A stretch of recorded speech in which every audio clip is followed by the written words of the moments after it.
Evening, I'm Lauren Culver. And I'm Chad Mira. Thanks for joining us tonight at 10. In our top story, we have continuing coverage on an item in Governor Burgum's budget that's making waves. It's a big proposal that could mean good news for one town and uncertainty for another.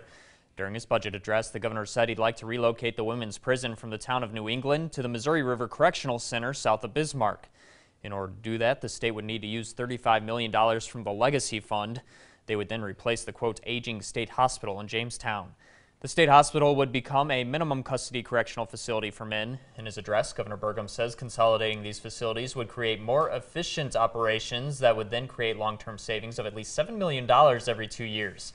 Right now, it's just a proposal. State lawmakers would need to sign off on the idea. We spoke to a state representative from New England. He questions a couple of things about the governor's proposal. He says losing the Dakota Women's Correctional Rehabilitation Center would cost the city 56 full-time jobs and 70 total, and would be devastating to the families employed there. He's also concerned about the Legacy Fund being used because its purpose is for emergencies, and reshuffling the Department of Corrections doesn't qualify an emergency in his opinion.